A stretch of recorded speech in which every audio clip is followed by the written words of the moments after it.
Bonjour à tous et bienvenue. Je suis très heureuse de partager aujourd'hui un très bon moment. Vous allez voir, vous allez le partager avec moi, avec Marie de la Tour, qui écrit ce livre formidable de l'hôpital Sainte-Anne. Aux rives du Gange. Tout un programme, c'est tout un voyage. Ouais.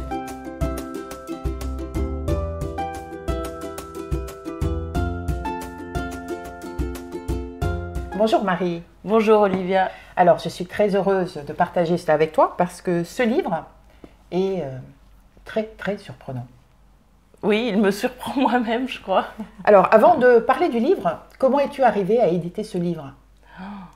Alors, on est venu te chercher? C'est non. toi qui l'as proposé? Comment ça s'est Je passé? faisais du yoga avec Anne Paris, qui est la compagne de Yann Kounen. Et Yann avait publié chez Mama Carnet de voyage intérieur, je crois. Quand j'ai envoyé mon manuscrit, je sais pas, c'est il y a 6 ans, je pense au moins. Et donc j'ai rencontré après Tigran et Mishka. Oui. Qui Les cofondateurs de la maison Mama Édition.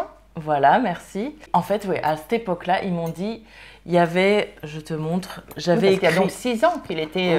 Il était fait. Oui. J'avais tout ça, en fait, tout ça. Oui. Je sais pas si on voit. Les 80, je sais pas, c'est 60% du livre qui était écrit. Après, c'est des annexes. Et donc, je fais une alternance de ce récit plutôt sombre et de ce récit carrément exalté, là, où je suis dans la lumière. C'est extraordinaire ce que je suis en train de vivre en Inde. Donc, je le mets au présent parce que, parce que je raconte tout au présent. Oui. Et donc, je sais plus. Bon, de toute façon, pour résumer, pour les personnes qui ne te connaissent pas... Ah oui. Oui, dis-moi. Oui, en fait, ils ont dit, maintenant, on a besoin d'avoir la femme que tu es devenue et l'équilibre, en fait, que tu as réussi à trouver entre toutes ces choses-là. Et en fait, j'ai mis 6 ans à écrire ces quelques... Je sais pas, c'est 10 pages, quoi. Les annexes. Bah oui, d'ailleurs, tu le dis. Tu dis bien, je ne sais pas comment conclure. Bah là, d'ailleurs, on commence la vidéo à la fin. On parle de la conclusion avant du livre. Mais parce que justement, c'est la conclusion qui raconte bien mon présent aussi et qui raconte finalement tout le chemin de ce livre. Donc, Parce que tu as une vision. Alors, tout d'abord, par rapport à ton enfance, ton adolescence, donc tu as grandi dans un milieu favorisé et tu as un regard hyper lucide sur tous tes copains, sur le milieu, sur toute cette sorte d'apparence, la superficialité, dans laquelle d'ailleurs tu n'adhères pas du tout. Puisque toi, tu regardes ça d'un regard extérieur, même si tu t'intègres au groupe, tu es quand même toujours... et tu regardes cela en étant en retrait. Oui, tout à fait. Tout à fait. Et à la fois, en me sentant assez jalouse. Hein, j'aimerais bien être quand même comme ces filles. C'est complexe, c'est complexe. Oui, mais non, qui n'ont pas raison d'être malheureusement. Donc quand on les a, tu vois, à l'époque, moi je les vois, elles sont toutes belles, elles ont leur truc de marque. Nous, on est élevés quand même avec un truc de valeur. Mon père essaie de nous inculquer des valeurs, la valeur du travail, du prix des choses, etc. Donc nous, on n'est pas du tout avec des belles fringues. Donc il y a un truc un peu de voir ce monde-là et puis comme tu dis, en retrait, loin. Et c'est un peu... Je pense qu'il y a une espèce de colère aussi, justement. Hein. C'est un peu une jalousie, une colère qui fait que je vois les choses avec vachement de... Ça fait un regard marrant, je pense. C'est marrant parce que... Oui, il y a beaucoup d'humour, justement. C'est très lucide, c'est un peu noir, mais il y a beaucoup d'humour. Donc, c'est ça qui donne de la légèreté. Parce que donc, tu vas passer par une phase assez compliquée, assez difficile, de dépression. Et comment vas-tu finir finalement dans cet hôpital? Parce que, alors, est-ce que tu as écrit un journal à l'époque? Parce que tu as l'air d'avoir une telle mémoire de détails, ou alors ça t'a tellement marqué que tu as l'air d'être presque, tu vois, c'est une précision. Ouais, alors en fait, ce qui s'est passé, c'est que j'avais quelques notes, mais franchement, rien de très factuel ou... non, pas beaucoup d'écriture à l'époque. Et ce que j'ai fait, c'est qu'en fait, quand j'ai écrit, je me souvenais de quelques scènes. Donc j'ai commencé par faire un peu un déroulé de tout ce que j'avais envie, de toutes les scènes que j'avais envie d'écrire, que j'ai mis bout à bout. Et en fait, je suis allée vraiment me remettre dans l'endroit et le revivre complètement. Et de laisser les souvenirs défiler et revenir, et mon sentiment, et de plonger vraiment en essayant d'être le plus honnête et le plus transparent. Et il a fallu que j'y revienne plusieurs fois. C'est-à-dire que j'ai écrit un premier déroulé, et puis après, j'ai tout repris, depuis le départ. J'ai tout repris. Ensuite, j'ai tout repris pour travailler le style. Enfin, ça a été un boulot sur 2 ans, je pense, d'écriture et de réécriture sur le premier. Parce que ça ne m'étonne pas. C'est Ouais. vraiment très très détaillé et Ouais. on voit la scène. En fait, c'est très imagé, c'est très visuel aussi. Mm. C'est ça qui me plaît bien. Mm. Parce que tu as fait des études de journaliste. Quand même. Voilà. Donc, Et avec un goût pour la vidéo, j'adore. ça se voit. Ouais. On le voit parce que quand tu fais tes descriptions de scènes, même pour l'Inde, après on en Ouais. parlera, tu vois le film en fait, qui défile. Mais parce que je m'y vois vraiment. Je fais ce travail de m'y voir vraiment et de décrire tout. Pour rester dans le contexte hôpital ou hospitalier, tu as été confronté à, on va dire, à une vision un peu particulière des médecins, Ouais. qui finalement ne sont pas forcément à l'écoute, qui ont la réponse toute faite médicamenteuse et qui t'ont un peu...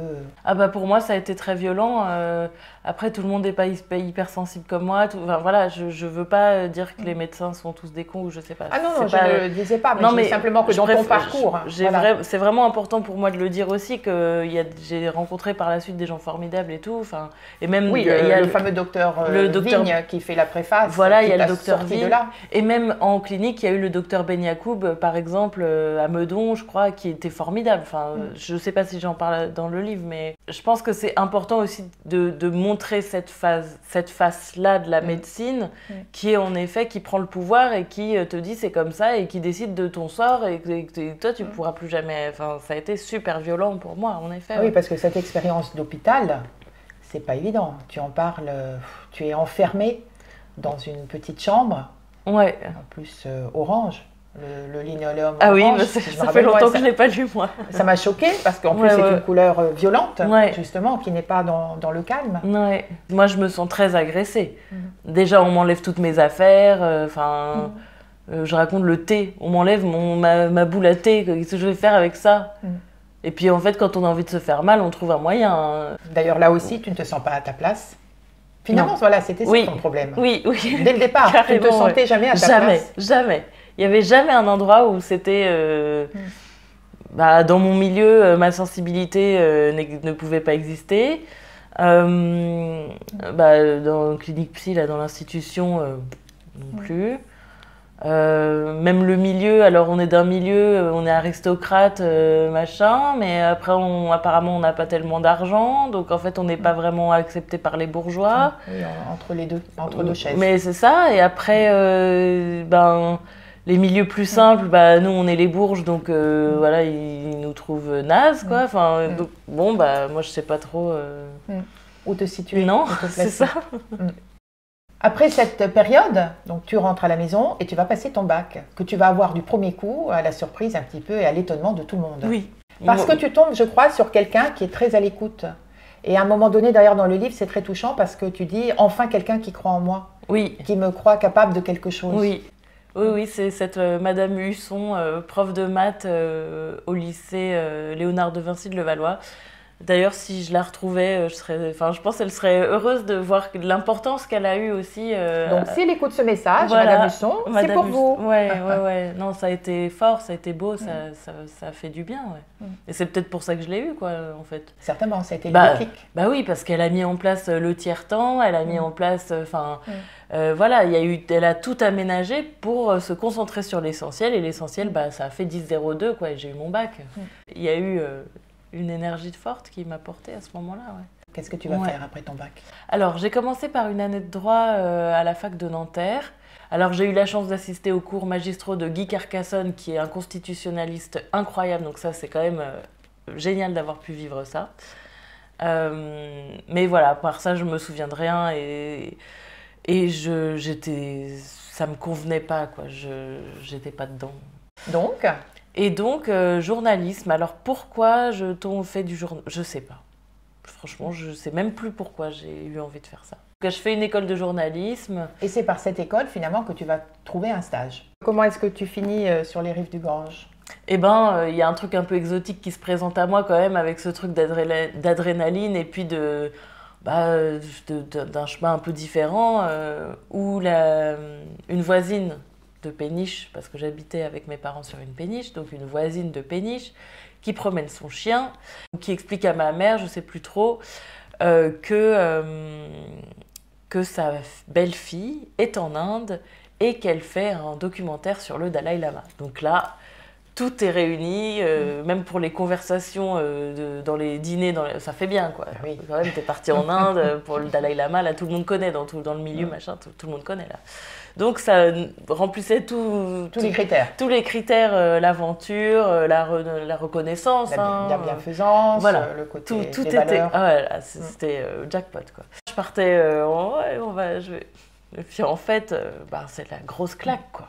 Oui, quand tu le décris d'ailleurs, à l'arrivée, ça grouille de bruit, de personnes, les rues, le chaos en fait.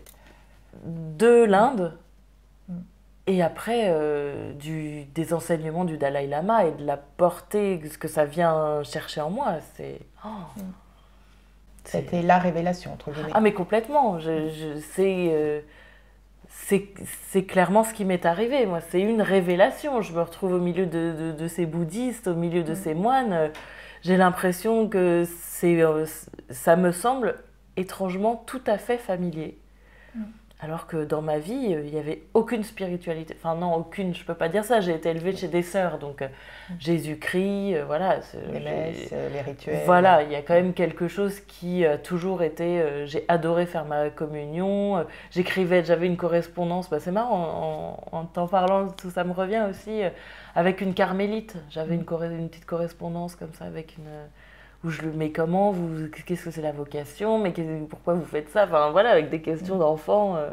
Et j'ai toujours eu ces questions d'enfants sur tout, pose toujours 1000 questions, et ben là c'est à mon tour qu'on m'en pose, et c'est étrange, mais, mais c'est drôle. Et là, quand tu pars en Inde, tu parles d'une petite fille qui s'appelle... Shambhavi. C'est ça, qui a 9 ans.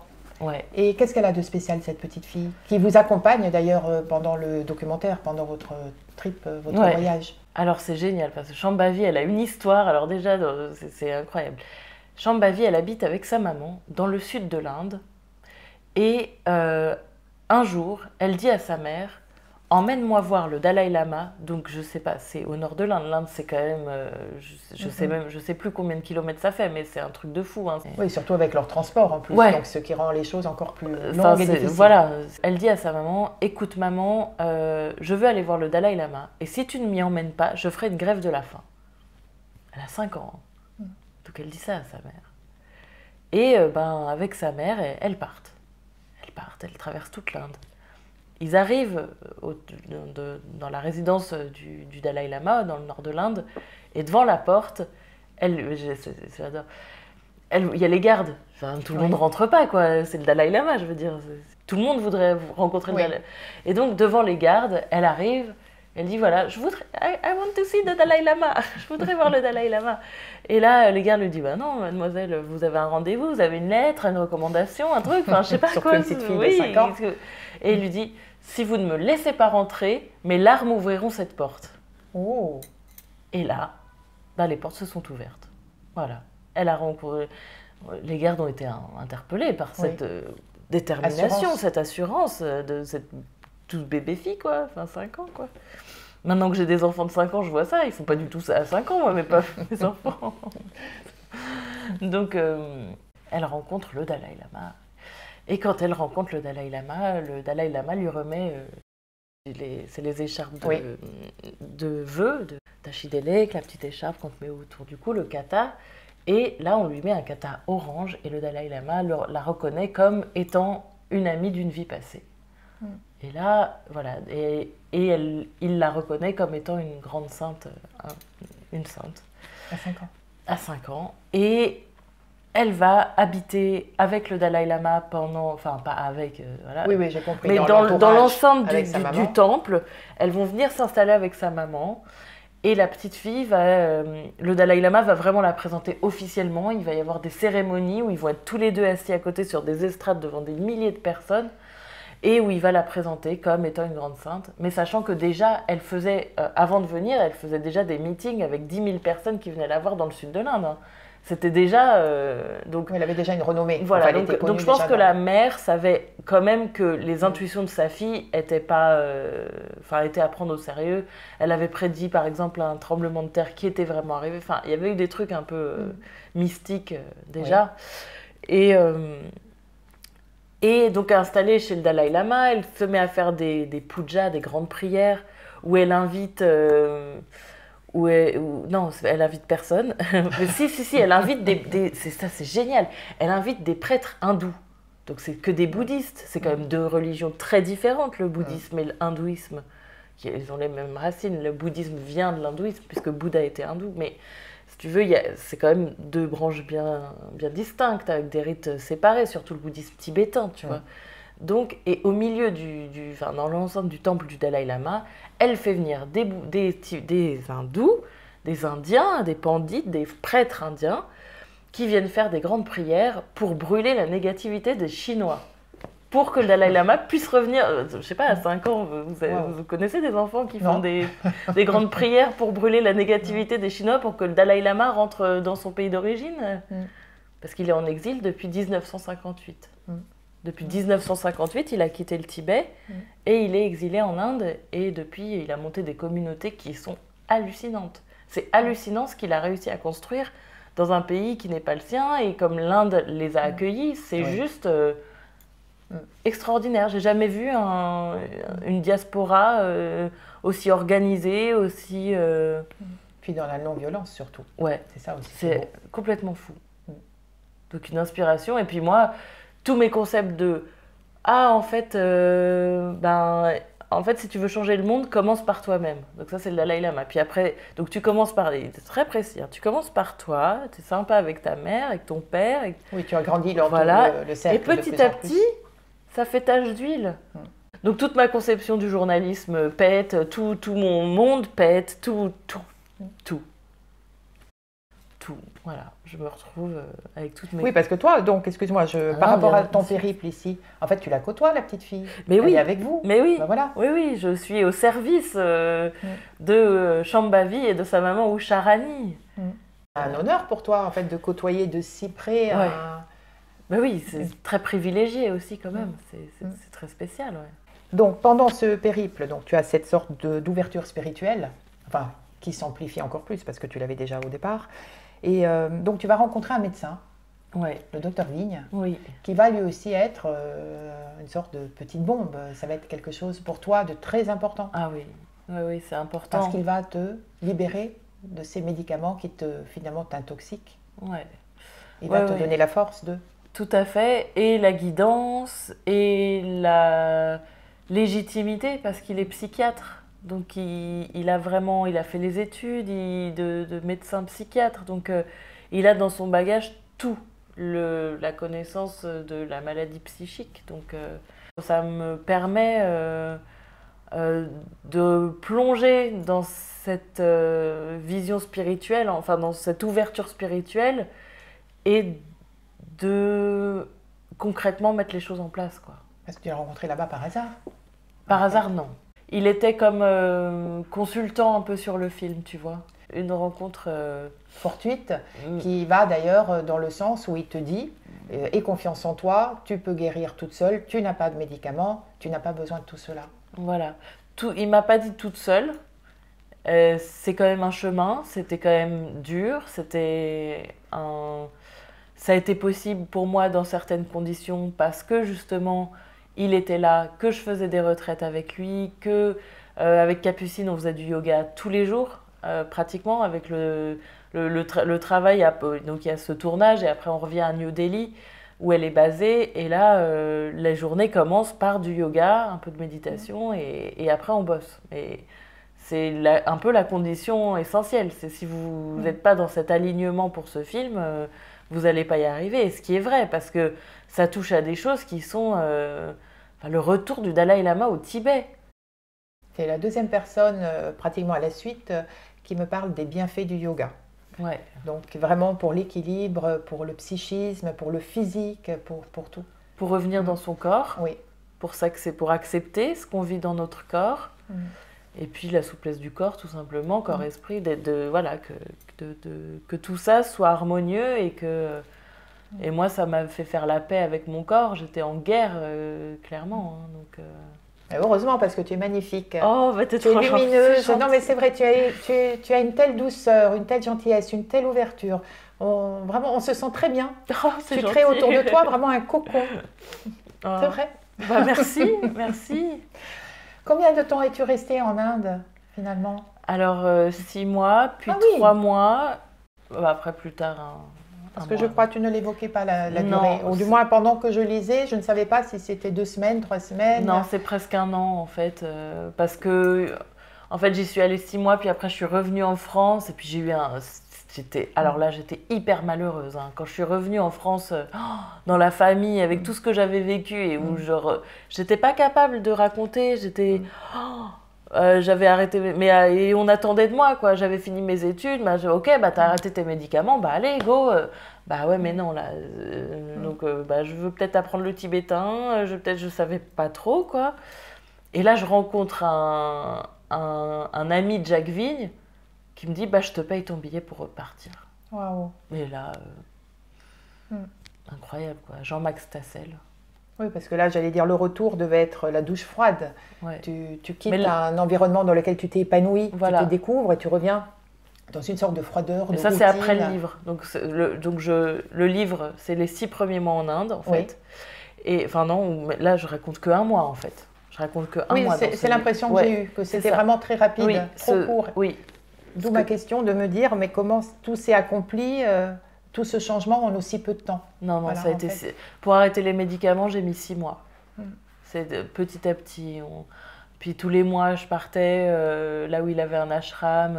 Mais alors, c'était un ashram minuscule. Hein, il y avait 4 chambres. C'était enfin, c'était pas pourri, mais bon, c'est enfin, rudimentaire, quoi. Oui. C'est rudimentaire. C'est par terre, c'est du béton. Enfin, c'est... Oui, c'était le strict minimum. En fait, on n'est pas là pour le décorum, on est là pour autre chose. Voilà. Donc je faisais des allers-retours, ça s'appelle Haridwar, la porte de Dieu. Et donc j'allais, c'est l'ashram de Manandamayi, je ne sais pas si tu as déjà entendu parler de cette sainte indienne. C'est d'une beauté. J'invite tout le monde à découvrir Manandamayi, qui est une sainte merveilleuse, je crois, qui venait du Bengale. Et donc voilà, bah, Jacques me guide. Dès qu'il a des séjours avec des Français, il m'invite. Moi, j'ai 0 argent. Moi, je fais ce film-là, je viens d'un bon milieu, mais à ce moment-là, j'ai pas trop d'aide non plus, quoi. Donc, et Jacques m'ouvre toutes les portes. Je peux l'appeler jour comme de nuit, ça va pas, ceci, cela. Il est là, il répond présent tout le temps. Il me fait des séances individuelles. Mais c'est complètement informel. Je veux dire, on est sur le toit de l'ashram et il n'y a pas de... C'était un ange. Ouais. On a tous des anges qui passent à un moment donné dans notre vie, qui nous tendent une main. Tout à fait. Jacques était un ange et ce qu'il me dit, donc j'écris une lettre où je le remercie. Oui. Et ce qu'il me dit, c'est en fait, c'était toute une équipe et c'est tout un ensemble de choses et c'est pas qu'une personne. Et c'est vrai que c'est hyper important de se souvenir que voilà, on crée autour de soi un environnement, une communauté. C'est tout un ensemble de choses qui fait qu'on guérit et qu'on guérit durablement. C'est pas simplement une personne comme ça, une fois, à qui on donne tout notre pouvoir. Ça marche pas. C'est même à éviter. Oui, c'est dangereux. Ça me semble dangereux. À la fin de ton livre, ce qui est très intéressant, ce sont les annexes. Ah, merci. Qui font, je dirais, un petit tiers ou un petit peu moins du livre. Oui, voilà, j'ai fait deux annexes. Une, c'est en gros ce que j'aurais voulu qu'on me dise ou qu'on dise à mes parents quand j'allais mal. C'est ça. Qu'est-ce qu'il faut dire à quelqu'un qui est sur un pont, quoi? Tu lui dis quoi? Bah, je t'aime, ta vie est précieuse, tu peux tout transformer. Des mots comme ça, apaisants, que j'aurais voulu entendre à ce moment-là, en fait. T'es pas nul, t'as le droit de chercher, t'as le droit de douter. Courage, genre courage. Et pas un truc, en fait, secoue-toi. Oui, ou secoue-toi, ou mais t'extrapoles, mais n'importe quoi, mais dis pas de bêtises, t'as pas envie de mourir. Mais si, j'ai envie de mourir là. En fait, quand t'as vraiment envie de mourir, ben oui, c'est horrible. Hein, t'as besoin qu'on te dise, je t'entends. Je t'entends, ouais, c'est dur et reste là, quoi. Tu vois, c'est... Ouais. Et puis, ce que j'ai beaucoup aimé, c'est à la fin de la deuxième annexe, c'est une sorte, c'est la lettre que le Dalai Lama a publiée en décembre 2010 et qui est très belle, porteuse d'espoir. Oui, et ça, j'adore ce truc-là. Ça fait partie, en fait, c'est l'idée qui est beaucoup développée dans le guide du Bodhisattva de Shantideva. Donc ça, c'est un penseur de l'Inde. Et donc, en gros, l'anxiété va pas t'aider, quoi. C'est facile à dire. C'est-à-dire, si tu as un problème, c'est beaucoup plus subtil que ça. Voilà. Tu ne t'inquiètes pas, parce que la solution existe. Exactement. Mais en revanche, si tu as un problème qu'il n'y a pas de solution, ce n'est pas la peine de t'inquiéter, puisque la solution n'y est pas. Voilà. Donc, change peut-être ton regard sur le problème. Exactement. Ouais. Ouais, je trouve ça très simple. C'est très simple et très fort. Ça a l'air de tellement évident, d'être tellement évident, mais finalement... Ouais. Et puis à mettre en application, c'est toujours pareil, hein, les phrases, puis il y a le moment où il faut vraiment concrètement le mettre en application, puis c'est très dur en vrai de rester dans cette... Mais c'est bien de se le rappeler, et puis pourquoi pas, finalement, ça finit quand même par apaiser. Enfin, la preuve, j'ai l'impression d'avoir rien fait, mais je suis quand même plus à vouloir mourir tout le temps, à penser que je suis une grosse merde, donc c'est déjà pas mal. J'espère bien, parce que ce n'est pas le cas. Oh, merci. D'ailleurs, ici, j'étais très touchée aussi par quelque chose. C'est parce que tu remercies, il y a pratiquement 11 pages, je les ai comptées, 11 pages de prénoms de personnes que tu remercies. Bah, j'avais envie que j'ai trouvé cette côté gratitude, reconnaissance était à souligner. Oui, et d'ailleurs on m'a dit hier, mais tes remerciements, ils sont au milieu du livre, ça n'arrive jamais. Enfin, pas au milieu, mais tu vois... Avant les annexes, je pense. Oui, ils sont avant les annexes, donc... En fait, normalement, c'est les 3, c'est ça. Et puis c'est un texte, tu n'as jamais envie de lire les remerciements, c'est horrible, quoi. Si, je les ai lus. Pas les 11 pages, mais j'ai lu. Mais j'ai rédigé particulièrement quelque chose. C'est vraiment personnalisé, en me individualisé. Concentrant sur chaque personne et ce qu'elle avait pu m'apporter dans mon chemin. Et en fait... en vrai, j'ai eu 6 ans pour écrire mon petit texte. Donc moi, les annexes et les remerciements, c'était le seul truc auquel je pouvais me raccrocher parce que ça, c'était facile pour moi. Remercier les gens, je pense à ça. Puis pendant 3-4 ans, j'écrivais. Bon, j'ai oublié plein de gens, hein, c'est sûr. Mais d'ailleurs, après, tu remercies ceux que tu as oubliés. Tu remercies les lecteurs qui ont lu jusqu'au bout. Hein. Je me suis sentie concernée. Et les lecteurs qui ne sont pas arrivés jusqu'au bout aussi. Mais j'ai trouvé ce livre vraiment formidable. C'est gentil. Dans la conclusion de ton livre, donc tu écris une lettre au docteur Vigne, qui est très émouvante. Et j'avoue que dans la préface, le docteur Vigne fait une intro et il te répond. Il répond à ta lettre. Et j'ai relu la préface et sa lettre après avoir lu tout le livre. Parce que finalement, la préface et la lettre se sont éclairées d'une façon complètement différente après avoir lu tout le livre. Et j'ai trouvé ça très, très émouvant, que ce soit ta lettre et la sienne, vraiment. On voit ce rapport que vous avez tous les deux, qui est plus qu'un rapport... en fait, c'est même pas un rapport de médecin-patient, c'est un rapport vraiment au-dessus de tout ça. Alors, tu disais que tu avais eu du mal à le terminer. Tu ne savais pas comment conclure toute cette histoire. Alors, il est bien, effectivement, aujourd'hui, déjà, de nous dire où tu en es aujourd'hui. Après combien d'années Alors, ce voyage a eu lieu en 2011. Donc 11 ans. Donc oui, merci. Où j'en suis Tu as l'air très bien dans ta peau, très bien dans tes baskets. Ouais, ça va. Ouais. Oui, je prends plus de médicaments. J'ai vraiment arrêté au bout de 6 mois de ce voyage fou. Et j'ai jamais eu besoin d'en reprendre. Et j'ai eu des épisodes un peu pas bien. Comme tout le monde. Ça arrive à tous. Ouais, ou peut-être un peu de dépression, peut-être aussi. Hein. Tu as un équilibre aussi familial maintenant. Oui, non, mais c'est ça. Tu as un mari, donc tu as tout un contexte familial.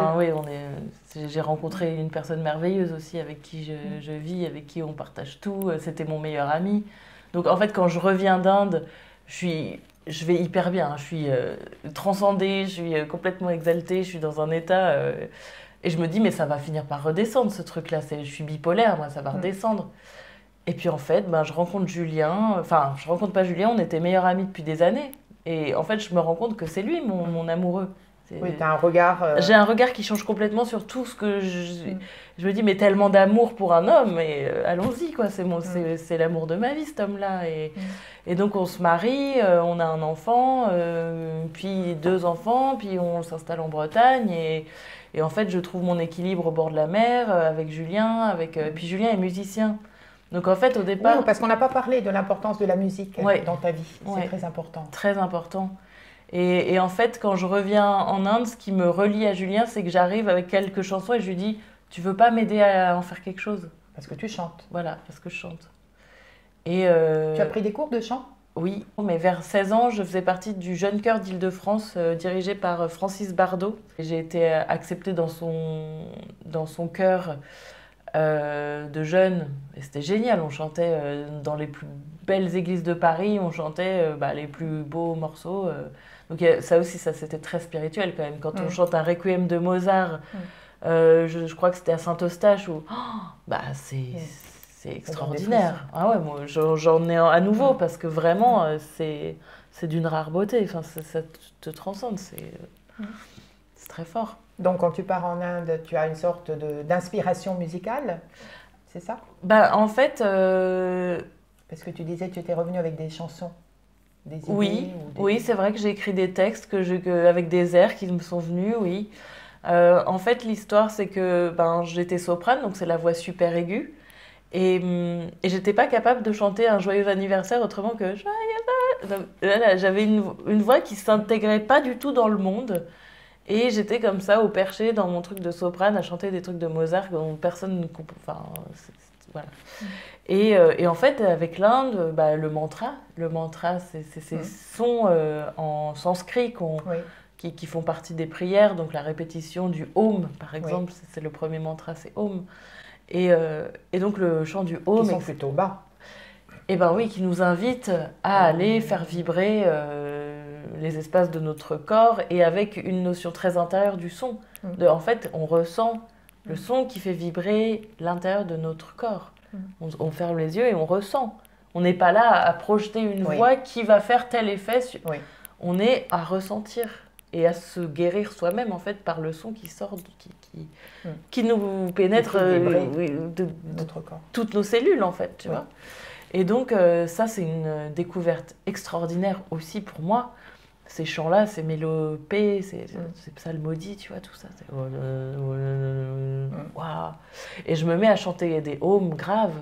Et là, je me rends compte de toute une partie de ma voix que j'ignorais totalement. Et je me rends compte qu'en fait, mon rêve qui a toujours été de chanter devant des gens, je peux chanter de la pop, en fait. Et je redécouvre, je chante Céline Dion, je chante tout le monde, en fait. Je sais chanter tout le monde. Et je sais chanter Stairway to Heaven, des trucs que j'adore, que je sais chanter, en fait, avec une voix plus posée, plus grave. Et donc, je me mets à écrire des textes et à lâcher, libérer cet auteur, compositeur, interprète qui est en moi. Et ça commence avec Julien et tout. Mais en fait, la vie avec Julien, on n'a toujours pas fait un truc... concrétisé dans la musique. Mais avec les enfants, avec plein d'autres choses. Voilà, exactement. Et puis là, tu as ton livre. Donc, un certain pan de ta vie, ça y est, c'est fait. Maintenant, tu vas peut-être, justement... en effet, j'avais minimisé l'importance et la présence de ce livre qui, en fait, était tellement important et que j'essayais de m'y soustraire, je pense. J'essayais à tout... je me disais, mais je veux pas écrire, je veux être musicienne, moi, je veux être chanteuse, mais je veux pas écrire un livre. C'est pourquoi ça met tant de temps. Mais en fait... tout va peut-être se construire là-dessus maintenant. Ça va être la base de tout le reste. En fait, c'était mon chemin et en fait, ce livre-là devait exister. Il a sa place dans ma vie et il est important. Et il est déjà super important quand je vois ce que ça fait dans ma famille. Enfin, c'est important. Il y a quelque chose qui est très libérateur. Oui, puis tu as été très courageuse. Merci. Parce que ce n'est pas évident de se mettre à plat, à nu, comme ça, avec tout ce que tu décris. Tous tes ressentis, tes impressions, ton mal-être, tes joies, tes écartades aussi. C'est-à-dire, c'est pas évident. En fait, plus je rentrais dans le détail et plus je sentais que c'était libérateur et thérapeutique, en fait. Donc, ça a été vraiment, allez, on y va, on lâche. Moi, je veux guérir, quoi. C'est bon, j'ai pas envie de... Quand j'ai vu la lumière de ces maîtres et que j'ai vu cette paix de l'esprit à laquelle on peut aspirer, je l'ai ressenti, je suis très sensible. Donc, moi, quand je vois un maître et que j'entends que il n'a pas de pensée. Il n'a plus de pensée, il est dans son cœur tout le temps et dans la joie. Et il te dit que c'est ton potentiel humain et qu'on a tous ça. Ah ok, bah allons-y, on lâche tout et on y va, quoi. Donc moi, le chemin, ça a été comme une évidence. J'ai pas senti que j'avais le choix, vraiment, en fait. Mais au fait, Marie, c'est bien toi sur le livre? Mais tout à fait, c'est une photo que Julia, ma Julia, ma meilleure amie, qui a pris, elle m'a pris en photo quand on était en Inde pendant le voyage, et c'est incroyable qu'elle soit là, quoi. Voilà. Elle est magnifique. Ouais. D'ailleurs, à un moment donné, Merci. effectivement, je crois que c'est la petite fille, non? Oui. Ou la maman, je ne sais plus. C'est la petite fille qui me trace sur le front un petit... Alors elle me traçait une petite lune. Une petite lune. Oui. Tu sais, le croissant, Oui. et le rond au-dessus. C'était joli.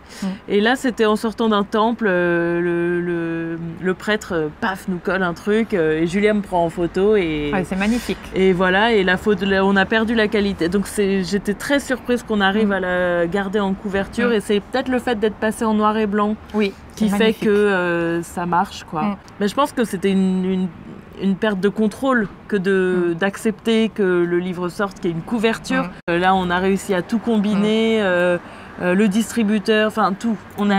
Tout le monde était d'accord, et il y a eu une espèce de « Waouh, c'est ça !» et on était tous « Ouais, ok. » Quand ça doit se faire. Ouais, là, c'est juste... se Donc, très heureuse du résultat, ouais. Et puis que ce soit la photo de Julia, ça fait sens quand on lit le livre. C'est la boucle. La boucle est bouclée, exactement. tout le monde est là. Voilà.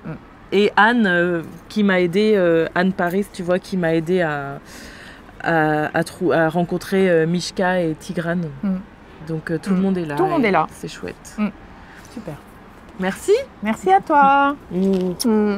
Merci. C'est trop bien.